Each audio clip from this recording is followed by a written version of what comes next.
이대로라면 2호점도 문제 없지. 안녕하세요. 저는 올해 61살입니다. 33년을 한 회사에서 근무하며 영업팀장까지 올라갔던 사람이었습니다. 2019년 초 정년을 6개월 앞두고 명예퇴직 제안을 받았을 때만 해도 제 인생은 순탄했습니다. 회사에서 받을 퇴직금은 2억 5천만 원, 그동안 모아둔 적금 5천만 원까지 합치면 3억이었습니다. 부부가 알뜰하게 생활하면 노후 걱정 없이 살 수 있는 돈이었습니다. 그런데 저는 그냥 가만히 있을 수가 없었습니다. 30대 중반부터 50대 후반까지 제 직장 생활은 술자리의 연속이었습니다. 거래처 접대, 팀원들과의 회식, 임원들과의 골프 뒤풀이까지 일주일에 서너 번은 기본으로 술자리에 참석했습니다. 자연스럽게 창원 상남동 일대의 술집들은 제 집 드나들듯 익숙해졌고 그곳 사장님들과도 친분이 쌓였습니다.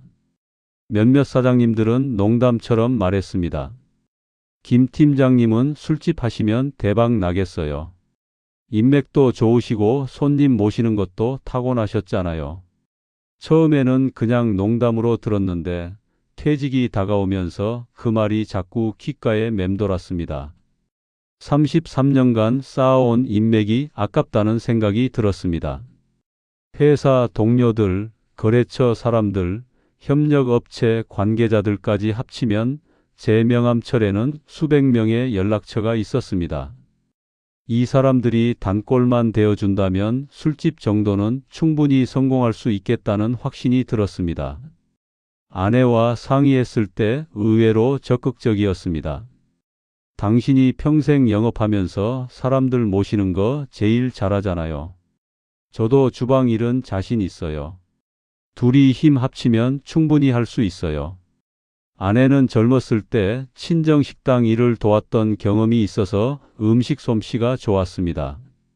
부부가 함께 일하면 인건비도 절약되고 서로 의지하며 사업을 할 수 있다는 생각에 마음이 더욱 굳어졌습니다. 2019년 2월부터 본격적으로 준비를 시작했습니다. 창원 상남동 일대를 발로 뛰며 매물을 알아봤고 잘되는 술집들의 메뉴와 가격대를 꼼꼼히 조사했습니다. 평일 저녁과 주말에는 직접 포차와 선술집을 다니며 분위기를 파악했습니다. 손님들이 어떤 안주를 선호하는지, 어떤 분위기에서 편하게 즐기는지, 서빙은 어떻게 이루어지는지까지 세세하게 관찰했습니다. 3개월간의 준비 끝에 저는 확신했습니다. 이 사업은 성공할 수 있다고. 제 인생의 이모작이 시작되는 것 같아 가슴이 뛰었습니다. 2019년 3월 드디어 마음에 드는 매물을 찾았습니다. 창원 상남동 한복판 대로변에서 살짝 들어간 골목의 50평짜리 매장이었습니다. 대로변은 임대료가 너무 비싸고 너무 안쪽은 접근성이 떨어진다는 것을 조사를 통해 알고 있었습니다. 이 자리는 딱 중간 지점이었습니다. 주차장도 가까웠고 주변에 직장인들이 많이 다니는 회사들이 몰려 있었습니다. 권리금은 8천만 원이었습니다. 적지 않은 금액이었지만 상남동 중심 가치고는 합리적인 가격이었습니다. 이전 사장님이 나이가 들어 고향으로 내려간다며 급하게 내놓은 매물이라 더 이상 깎기는 어려웠습니다. 저는 흔쾌히 계약금 1,500만 원을 걸었고 한 달 뒤 잔금 6,500만 원을 치렀습니다. 2019년 4월 초 드디어 제 가게의 열쇠를 받았을 때의 감격은 지금도 잊을 수 없습니다. 하지만 이게 끝이 아니었습니다. 이전 가게의 낡은 인테리어를 그대로 쓸 수는 없었습니다. 요즘 손님들은 분위기를 중요하게 생각한다는 걸 알고 있었습니다. 인테리어 업체 3곳에서 견적을 받았고 가장 감각 있는 디자인을 제시한 곳을 선택했습니다. 빈티지한 포차 느낌의 모던함을 살린 인테리어였습니다. 목재 테이블과 의자, 은은한 조명, 벽면에 흑백 사진들까지 평당 240만 원씩 총 1억 2천만 원이 들어갔습니다. 주방 시설도 완전히 새로 구축했습니다. 대형 냉장고, 냉동고, 가스레인지, 튀김기, 석쇠까지 3천만 원이 추가로 들어갔습니다. 식자재 초도 물량과 식기, 술 재고까지 구비하는데 2천만 원, 간판과 현수막 제작에 500만 원, 각종 집기와 소품 구입에 1,000만 원, 그리고 예비비로 2,500만 원을 남겨뒀습니다. 최종적으로 투입된 자본은 2억 8천만 원이었습니다. 퇴직금 2억 5천만 원에 적금 3천만 원을 깨서 쓰고 나머지 2천만 원은 혹시 모를 상황에 대비해 통장에 남겨뒀습니다. 다행히 대출은 한 푼도 받지 않았습니다. 이자 부담 없이 순수 자기 자본으로 시작한다는 것이 자랑스러웠습니다. 가게 이름은 남도 포차로 정했습니다. 제가 영업 시절 자주 다녔던 광주와 목포의 맛을 살린 남도 음식을 메인으로 하겠다는 의미였습니다. 아내는 2달간 요리 학원에 다니며 홍어 삼합, 낙지볶음, 간장게장, 막걸리, 안주류 등을 완벽하게 익혔습니다. 저는 서빙과 홀 관리를 맡고 주방은 아내와 보조 한 명이 담당하기로 했습니다. 2019년 6월 15일 드디어 오픈 날이었습니다. 지인들에게 초대장을 돌렸고 50명 넘게 참석했습니다. 회사 동료들, 거래처 사람들, 협력업체 대표들까지 모두 축하해 주러 왔습니다. 김 팀장님, 이제 사장님이시네요. 앞으로 자주 올게요. 그들의 인사말이 얼마나 듣기 좋았는지 모릅니다. 첫날 매출은 400만 원이었습니다. 대부분 축하 명목으로 계산도 많이 해줬습니다. 그날 밤 가게 문을 닫고 아내와 둘이서 소주 한 잔을 기울였습니다. 행복했습니다. 오픈 후 첫 달은 정신없이 지나갔습니다. 6월 말까지 보름간 매출을 계산해 보니 5,200만 원이었습니다. 하루 평균 350만 원 정도였습니다. 7월부터는 본격적인 영업이 시작되었고 한 달 매출은 4,500만 원을 기록했습니다. 월세가 300만 원, 인건비가 400만 원, 식자재 원가가 1,300만 원 정도 들었고 공과금과 기타 비용까지 합치면 고정비가 2,200만 원 정도였습니다. 순이익으로 2,300만 원이 남았습니다. 생각보다 훨씬 많이 남는다는 생각에 가슴이 벅찼습니다.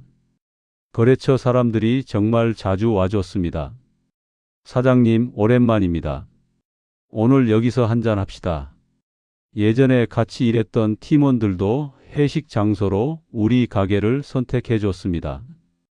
그들이 올 때마다 저는 특별 서비스를 아끼지 않았습니다.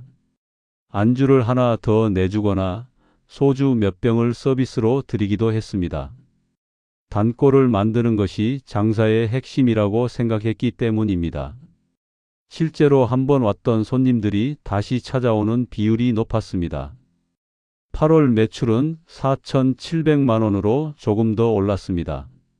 입소문이 나기 시작했습니다. 젊은 손님들도 늘어났습니다. 누군가 인스타그램에 우리 가게 사진을 올렸는데 분위기가 좋다며 맛집으로 소개되었습니다. 홍어 삼합이 특히 인기였습니다. 홍어의 톡 쏘는 맛과 삼겹살, 묵은지의 조화가 일품이라는 평이었습니다. 아내의 손맛을 알아주는 손님들이 생기니 아내도 더 신이 났습니다. 새벽 5시까지 준비하고 저녁 6시부터 새벽 1시까지 영업하는 강행군이었지만 전혀 힘들지 않았습니다. 9월과 10월도 평균 4,500만 원 이상의 매출을 유지했습니다. 석 달간 순이익으로 6,500만 원을 벌었습니다. 이 페이스대로라면 1년에 2억 원 이상을 벌 수 있다는 계산이 나왔습니다. 투자 원금 2억 8천만 원을 2년 안에 회수하고 3년 차부터는 순수익을 쌓을 수 있겠다는 희망이 생겼습니다. 5년만 하면 건물 한 채 정도는 살 수 있지 않을까 하는 꿈까지 꿨습니다. 11월 어느 저녁 단골 손님 한 분이 말했습니다. 사장님, 여기 분위기도 좋고 음식도 맛있는데 두 번째 매장 내실 생각 없으세요? 저는 웃으며 대답했습니다. 아직은 이 가게 안정시키는 게 먼저죠. 그래도 욕심은 있습니다. 실제로 아내와 심각하게 이야기를 나눴습니다. 1년 정도 더 지켜보고 안정적으로 수익이 나오면 상남동 안에 두 번째 지점을 내는 것도 고려해 볼 만했습니다. 체인으로 키우면 규모의 경제도 누릴 수 있고 나중에 자식들에게 물려줄 수도 있지 않겠냐는 이야기까지 나왔습니다. 그해 12월도 4,300만 원의 매출을 올렸습니다. 연말이라 회식이 많아 더 바빴습니다. 송년회 예약이 줄을 이었고 20인 이상 단체 손님만 6팀이나 다녀갔습니다. 크리스마스 이브와 연말 주말에는 자리가 모자랄 정도였습니다. 1년 중 가장 바쁜 시기였지만 그만큼 벌이도 좋았습니다. 12월 한 달 순이익이 2천만 원이 넘었습니다. 새해를 맞으며 저는 생각했습니다. 2020년은 더 좋은 해가 될 거라고. 하지만 그것은 착각이었습니다. 2020년 1월 새해가 밝았지만 뭔가 이상했습니다. 12월의 활기가 거짓말처럼 사라졌습니다. 보통 1월은 설 연휴 준비로 회식이 많은 달인데 예약 전화가 현저히 줄었습니다. 첫 주 매출을 계산해 보니 600만 원이었습니다. 12월 주 평균 1,100만 원에서 거의 반으로 떨어진 수치였습니다. 비수기라고 생각하며 대수롭지 않게 넘겼습니다. 설 연휴가 지나면 다시 회복되겠지 싶었습니다. 하지만 문제는 비단 계절적인 것이 아니었습니다. 단골이었던 회사 팀장님이 오랜만에 혼자 오셨습니다. 안주를 시키시며 넌지시 말씀하셨습니다. 사장님, 요즘 회식이 정말 없어요. 예전처럼 팀원들 불러 모으면 다들 싫어해요. 주말에 쉬고 싶다고, 집에 가고 싶다고 하는데 어쩔 수가 없네요. 그분의 말이 가슴에 와닿았습니다. 문화가 변하고 있었습니다. 주 52시간 근무제가 전년도부터 시행되고 있었지만 그 영향이 본격적으로 나타나기 시작한 것은 2020년 초부터였습니다. 사람들은 더 이상 야근과 회식을 당연하게 여기지 않았습니다. 칼퇴근이 미덕이 되었고 회식은 업무의 연장으로 인식되기 시작했습니다. 특히 젊은 직원들일수록 그런 경향이 강했습니다. 제가 30년간 익숙하게 여겼던 회식 문화가 빠르게 사라지고 있었습니다. 1월 매출은 2,800만 원으로 마감했습니다. 전달 대비 2,500만 원이나 떨어졌습니다. 2월도 비슷했습니다. 설 연휴 효과를 기대했지만 2,500만 원에 그쳤습니다. 고정비 2,200만 원을 빼면 300만 원밖에 남지 않았습니다. 긴장이 되기 시작했습니다. 아내와 이야기를 나눴습니다. 비수기라 그런 거예요. 봄이 오면 다시 좋아질 거예요. 아내의 말을 믿고 싶었습니다. 하지만 거래처 담당자들에게서도 변화가 감지되었습니다. 예전에 자주 오던 분들이 인사이동으로 자리를 옮기고 새로 온 젊은 담당자들은 술자리 자체를 좋아하지 않았습니다. 죄송한데 저희 팀은 회식을 거의 안 해요. 라는 대답을 듣는 횟수가 늘어났습니다. 30년간 쌓아온 인맥이 세대교체 앞에서는 무용지물이었습니다. 제가 아는 사람들은 대부분 50대 중후반이었고 그들도 하나둘씩 퇴직하거나 한직으로 밀려나고 있었습니다. 3월도 사정은 나아지지 않았습니다. 매출이 2,900만 원으로 조금 올랐지만 만족스러운 수준은 아니었습니다.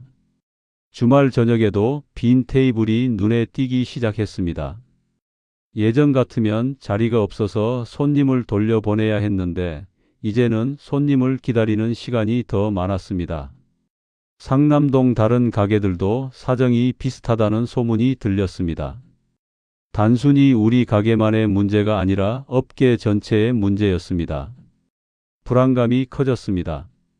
첫 6개월은 행복했지만 그 다음 3개월은 걱정이 앞섰습니다.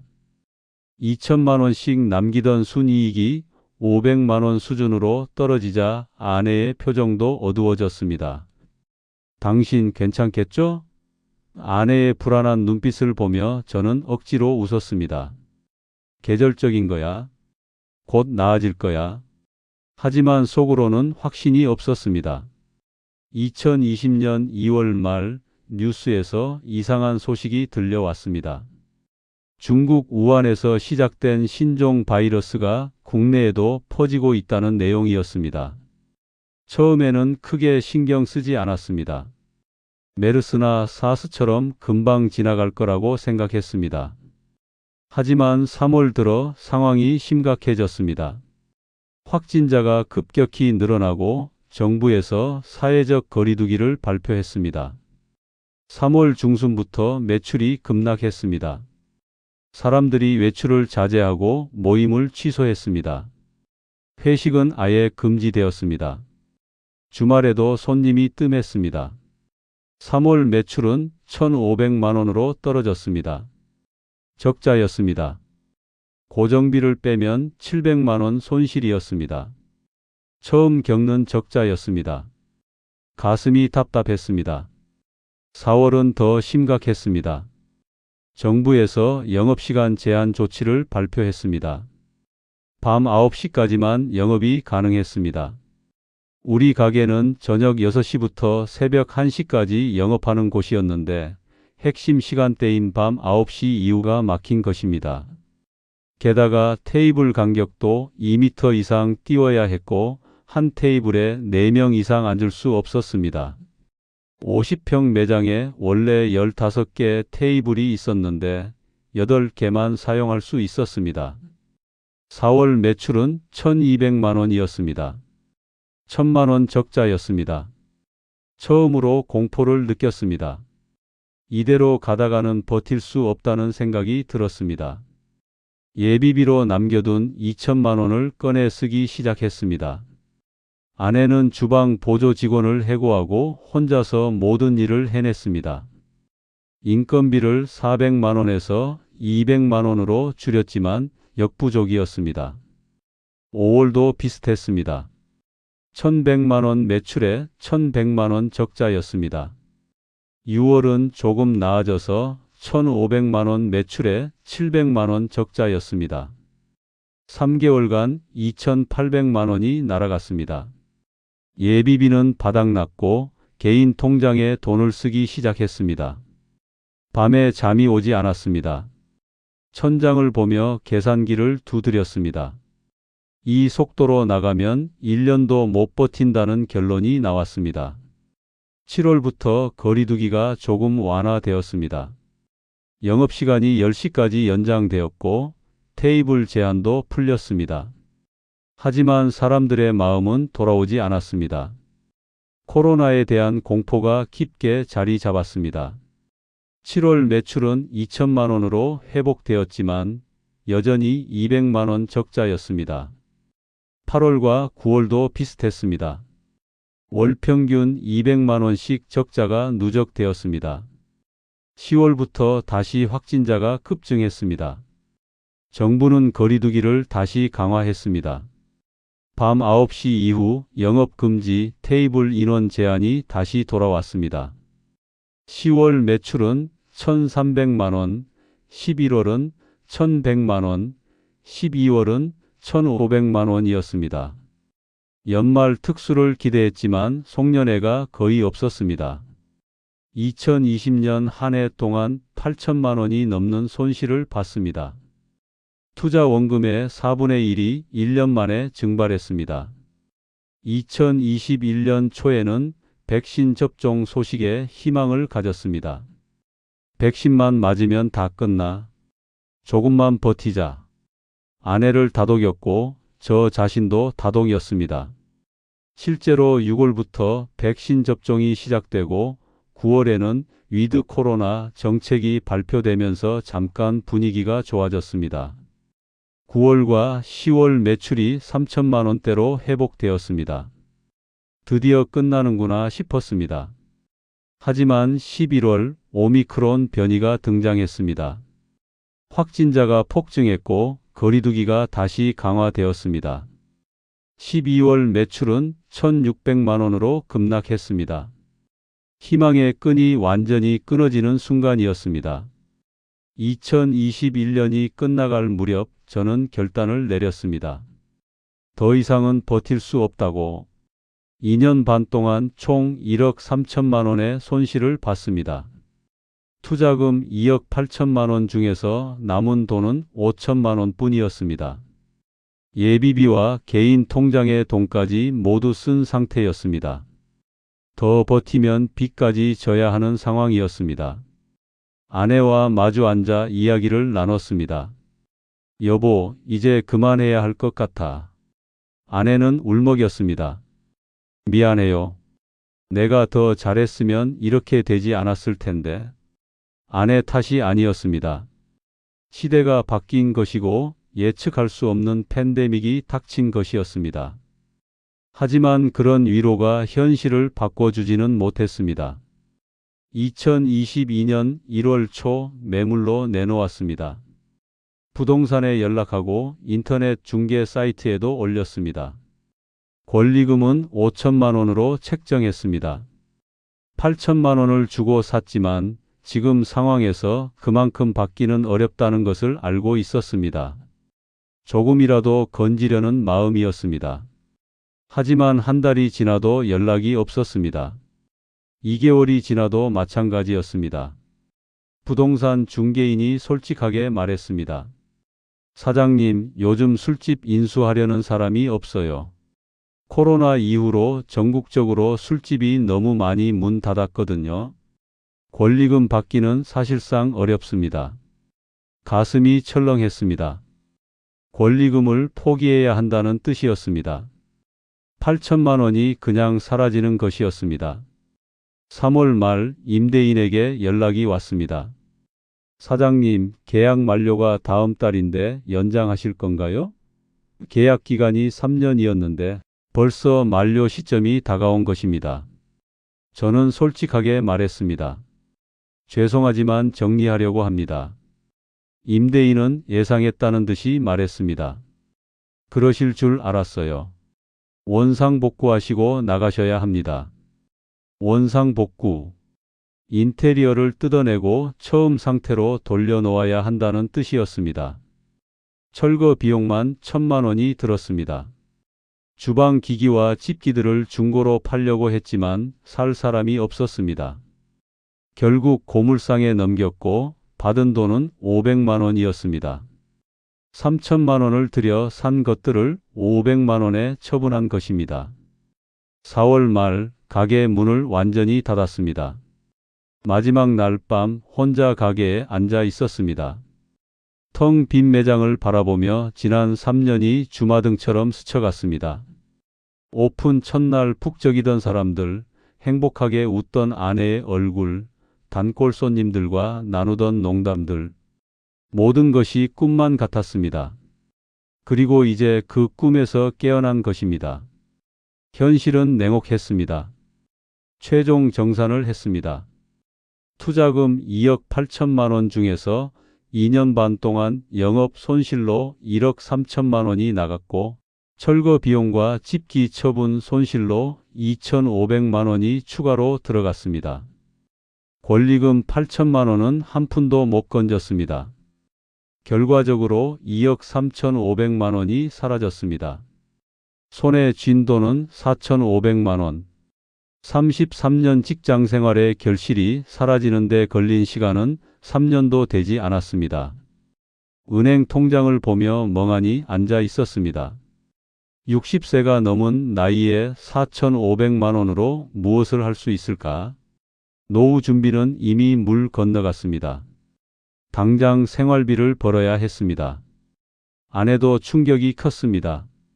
며칠간 말을 거의 하지 않았고 식사도 제대로 하지 않았습니다. 제가 더 미안했습니다. 아내를 이렇게 만든 것도 저였고 가족의 미래를 날린 것도 저였습니다. 대기업 팀장이라는 자존심은 이미 산산조각 났습니다. 가게를 정리하고 한 달간은 집에서 멍하니 지냈습니다. 무기력했습니다. 아침에 일어나도 할 일이 없었고 저녁이 되어도 갈 곳이 없었습니다. 텔레비전을 켜도 내용이 귀에 들어오지 않았습니다. 그저 시간을 흘려보낼 뿐이었습니다. 아내는 아무 말도 하지 않았지만 그 침묵이 더 괴로웠습니다. 5월 말 통장 잔액을 확인했습니다. 4,500만 원에서 생활비로 500만 원이 나갔습니다. 4천만 원이 남았습니다. 이 돈으로는 2년도 버티기 어렵다는 계산이 나왔습니다. 당장 돈을 벌어야 했습니다. 하지만 60세가 넘은 나이에 재취업은 현실적으로 불가능했습니다. 33년간 영업만 했던 사람을 어느 회사가 받아주겠습니까? 아들에게서 전화가 왔습니다. 아버지, 요즘 어떻게 지내세요? 저는 거짓말을 했습니다. 응, 가게는 잘 돌아가고 있어. 내 걱정은 하지 마. 아들에게 사실을 말할 수 없었습니다. 결혼한 지 3년 된 아들도 형편이 넉넉하지 않다는 것을 알고 있었습니다. 부담을 주고 싶지 않았습니다. 통화를 끊고 나서 자괴감이 들었습니다. 아들한테조차 사실을 말하지 못하는 제가 한심했습니다. 6월 초 배달 대행 앱을 설치했습니다. 요즘은 배달 일을 하는 사람이 많다는 이야기를 들었습니다. 나이에 상관없이 할 수 있고 일한 만큼 돈을 버는 시스템이라고 했습니다. 다른 선택지가 없었습니다. 이력서를 넣어도 연락이 오지 않는 상황에서 당장 할 수 있는 일은 배달밖에 없었습니다. 첫 출근 날 오리엔테이션을 받으러 갔습니다. 배달 가방을 받고 앱 사용법을 배웠습니다. 설명하는 직원은 제 아들뻘 되는 젊은이였습니다. 아버님, 어렵지 않으세요? 천천히 배우시면 돼요. 그의 친절한 말투가 오히려 자존심을 건드렸습니다. 과거 제 밑에는 20명의 부하 직원이 있었습니다. 이제 저는 배달 일을 배우는 신참이 되었습니다.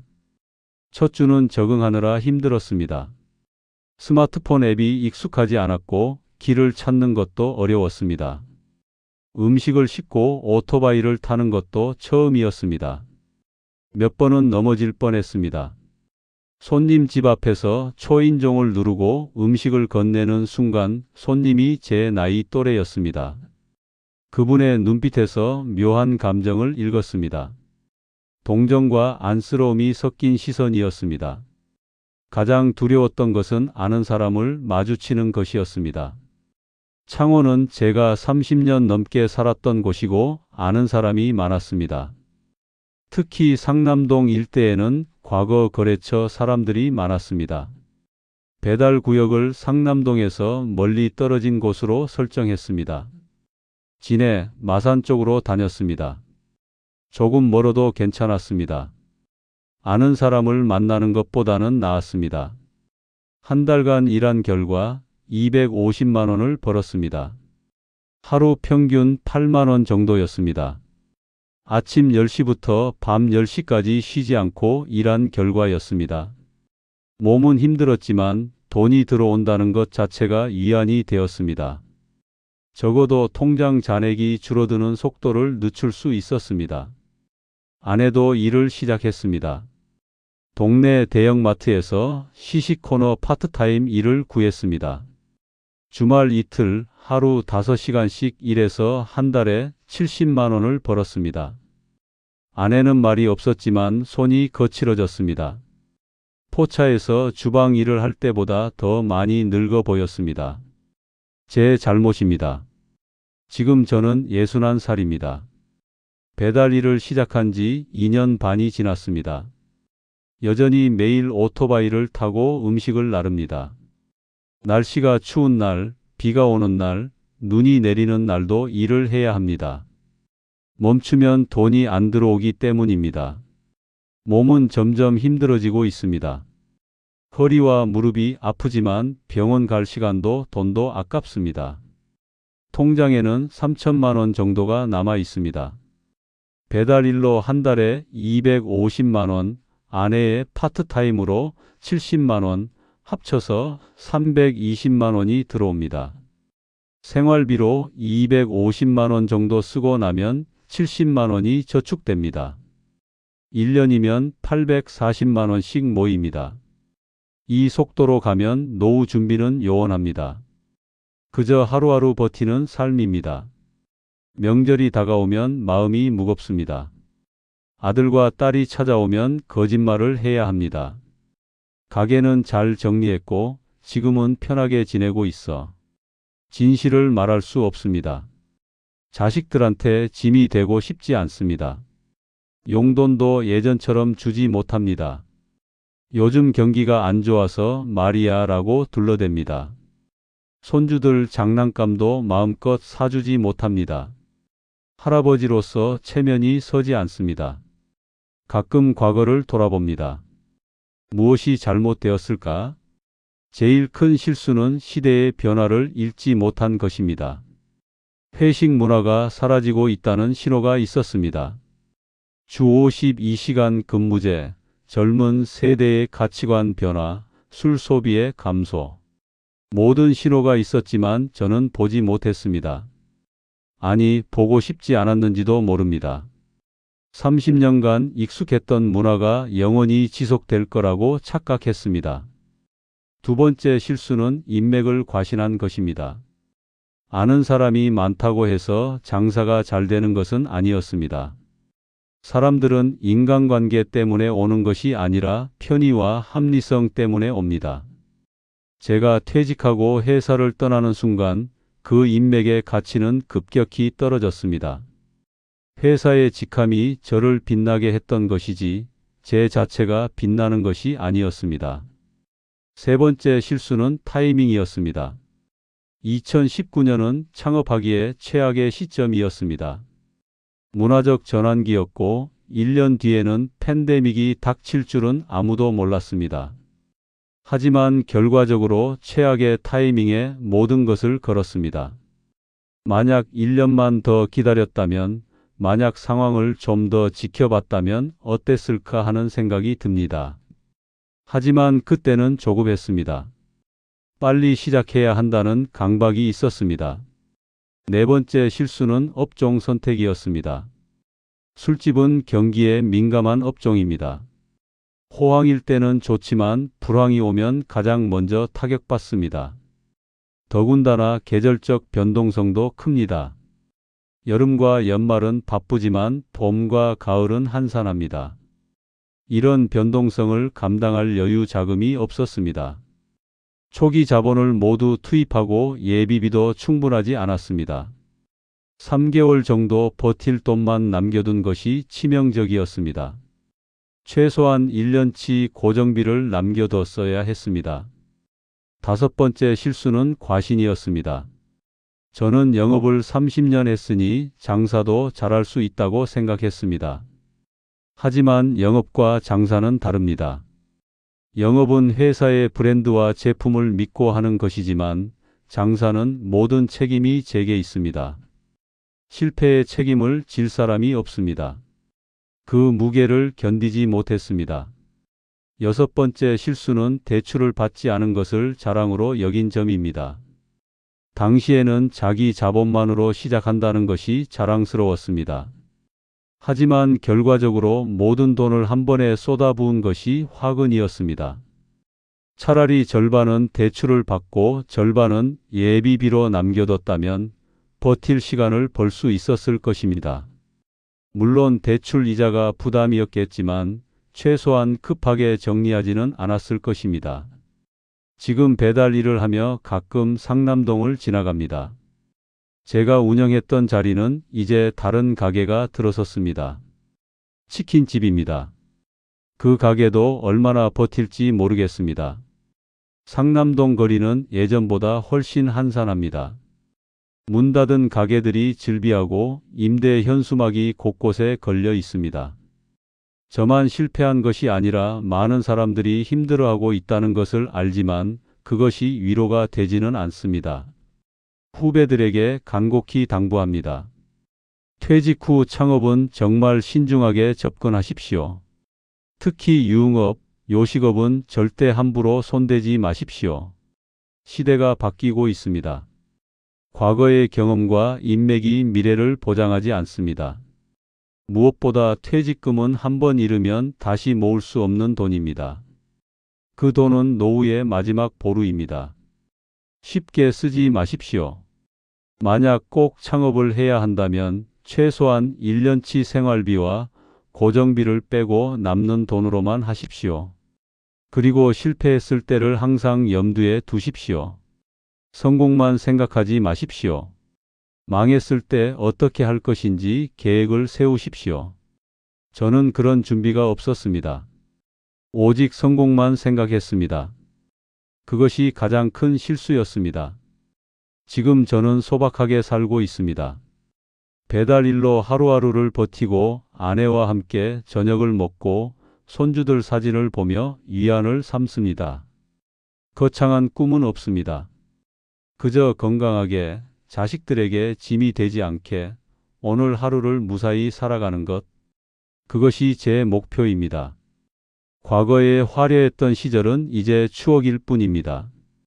현실을 받아들이고 살아가는 것, 그것이 제가 배운 가장 큰 교훈입니다.